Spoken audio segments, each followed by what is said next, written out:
Alright guys, I'm going to do a 5 to 10 minute warm stretching video for stretching before kicking, and then we're going to extend it a little bit at the end and do some stretches to increase flexibility as well.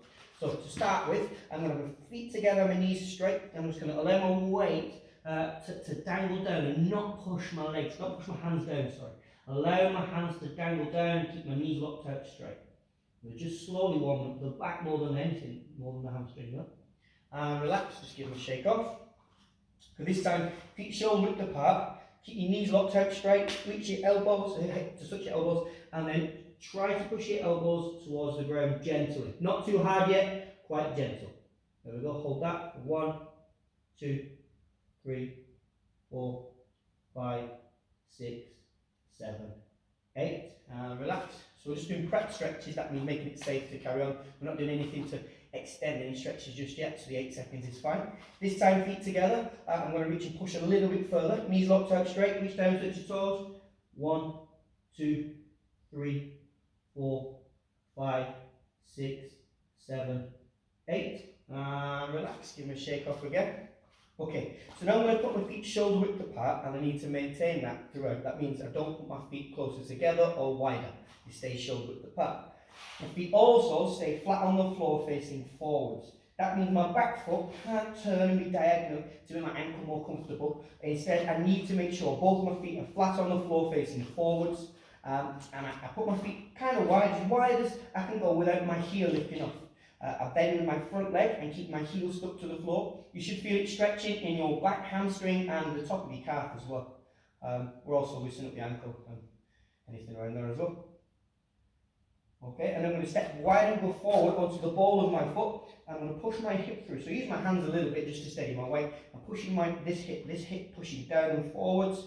I bend this leg and I'm on the ball of my foot on my right foot here. Just hold it there for 8 seconds or so. Then I put my knee onto the ground and I'll adjust my stance. So if I need to put my foot a bit wider, that's probably a good idea. And I'm going to push my hips forward and down so that I'm trying to obtain the splits from knee to knee. I'm pushing my knees far away from each other and hold that. 5, 6, 7, 8. I'm going to hold my foot now and pull my foot up to my backside like that. It's quite hard to do, you can leg might step jumping around. Take your leg, pick it up with your hand if you need to, and hold that for 1, 2, 3, 4, 5, 6, 7, 8, and relax. So loosen off your hips again. Keep your feet shoulder apart when you do that. And I'm pushing my hips as wide as I can and just gradually going bigger and bigger with my circles.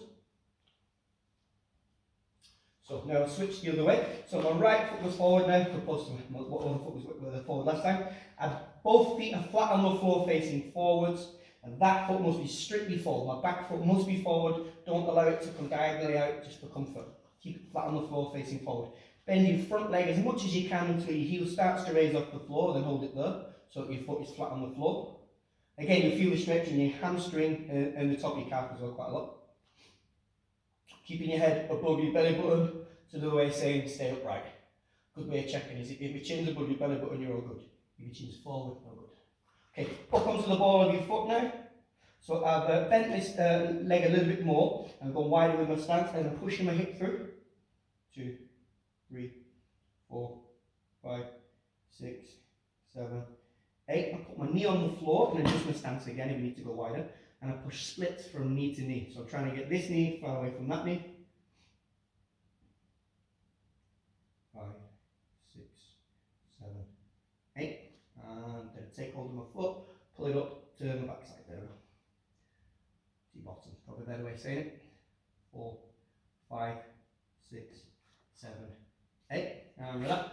And just circle your hips again. Again, I want shoulder width apart with my feet. I'm just going big, wide circles, not fast.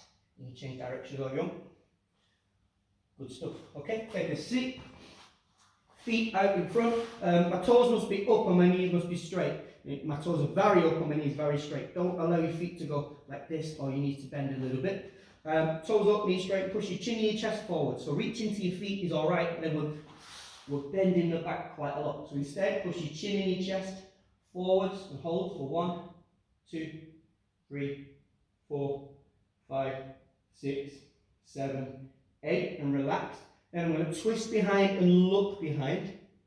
Just going to hold it there. And then for extra stretch, once I'm nice and warm, I'll put my elbow out as well. Do a press up on that back hand. You should feel it stretching along here, down the side. The muscles we might use to kick or to abduct our leg. And slowly untwist, especially if you're a little bit older like me. Twist the other way. And then after a few seconds, pop the elbow out as well, slowly.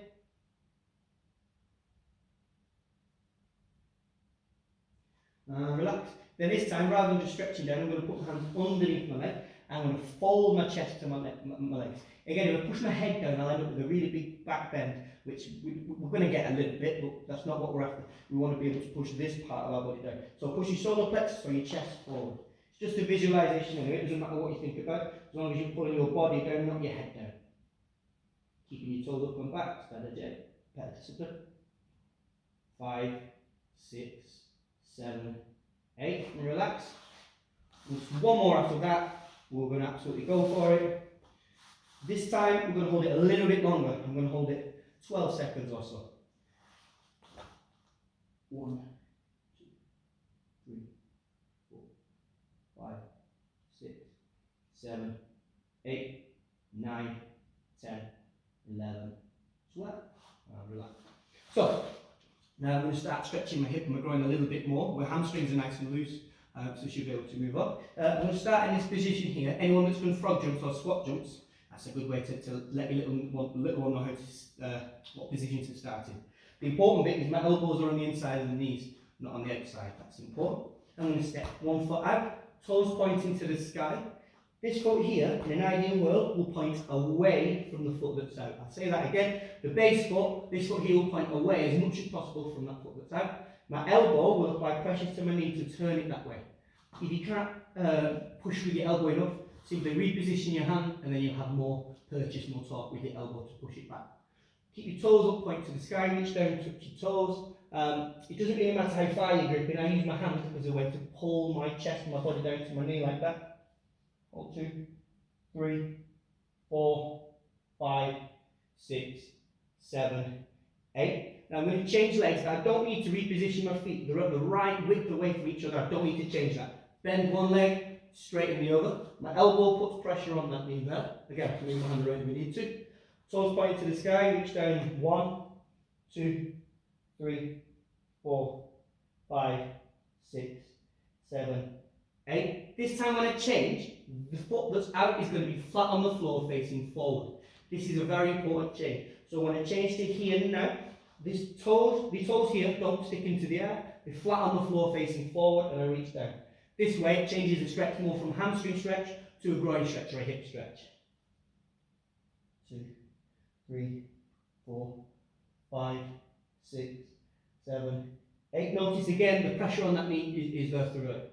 So this one's going to bend, this one's going to straighten, my elbow goes on the inside of that knee, I reach down. 1, 2, 3, 4, 5, 6, 7, 8. Now my toes can go back up. To start with, I'm definitely going to use my hands to keep my balance. If I can do it without my hands in a second, that's better.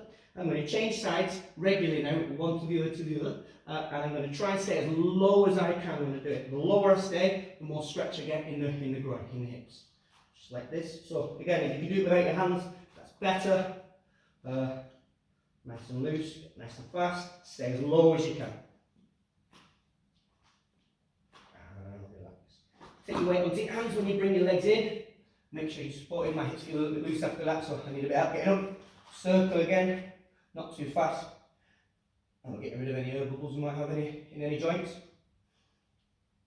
Okay, let me shake off. Now we'll stretch wide. So take a seat. The first stretch is going to be quite mild, not too wide at all, just a relaxed. So it's quite comfortable and not too uncomfortable. I'm going to push my chin and chest forwards. So we're stretching the hips now and the hamstrings really. Last stretch we'll do with the hamstrings specifically.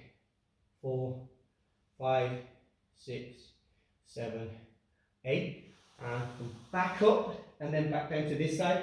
I'm not thinking about my head and hands, it's my chest. I'm pushing my chest to my leg. That's the important bit. 1, 2, 3, 4, 5, 6, 7, 8. And back to the middle. Keeping my knees straight and my toes up. 1, 2, 3, 4, 5, 6, 7, 8. Okay. I'm going to put one hand in front and one hand behind. You can change it and do it 3 different ways, like that, or other ways. I'm going to put one hand in, one hand up. I'm going to lift up, and I push one heel away from the other. So if this one's staying still, this one is moving 2 or 3 inches away from it. Now, if you thought you were at your maximum before, or you thought you were quite far out, the longer you spend in this position, the more your muscles will allow, the more you'll allow your muscles to relax, and that will allow your legs to go further. We're not stretching, we're teaching the muscles that it's okay to relax. So when you think you're at your maximum, you're not. Leave it a few seconds and you'll be able to go wider. Like so. So once I'm here, I'm not going to stretch forward anymore, working on hamstrings. I'm just going to sit back, and a few ways to think about it. Straighten your arms and push your arms into the mat. What we're actually doing is lifting the weight off our bum and off our hips. So now the weight is mostly through my hands and my feet. Bouncing is not advisable, that was just to demonstrate where the weight is. About 5 slow seconds, and then one hand in front, one hand behind. Lift up and push even wider than before. Sit back. 1, 2, 3, 4, 5, 6, 5. One hand in front, one hand behind. Lift up and go even wider. And sit back. 1, 2, 3, 4, 5, 6, 7, 8. I guess we're doing 8 seconds. There's me and my memory again. Lift up and foot went out even wider. And then sit back. 1, 2, 3, 4, 5, 6, 7, 8. You can do this as many times as you want. To stretch this, you really need to be stretching longer than 25 or even longer than 45 seconds, I think, to elongate the muscle. But because we're doing it in sets of 5 and then stretching, sets of 5 and then stretching, we haven't actually let the muscle contract again. So we are stretching it over a long period. That's enough stalling from me. I'll go one more, one hand in front, one hand behind. Lift up, go even wider, as wide as you can possibly go. Make sure you're really uncomfortable now. Not pain, but discomfort. And sit back and just hold there. Daydream.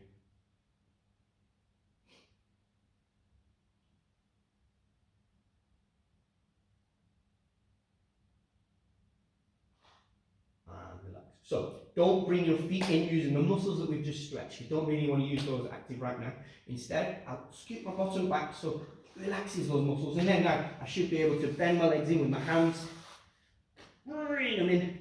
So, windscreen wipers, you can do it with the gap or your feet together. It changes the concentration, whether you're working the inside or the outside of your hips. So, windscreen wipers looks like this. If you want to work the outside, it's with your feet together. If you want to work the inside of your hips, put your feet apart and just push your knee down to the ground. Slowly after that stretch. You might feel a little bit stiff and achy when you go. Over you get. Feet shoulder width apart again. Circle your hips. And that's a very good basic preparatory stretch.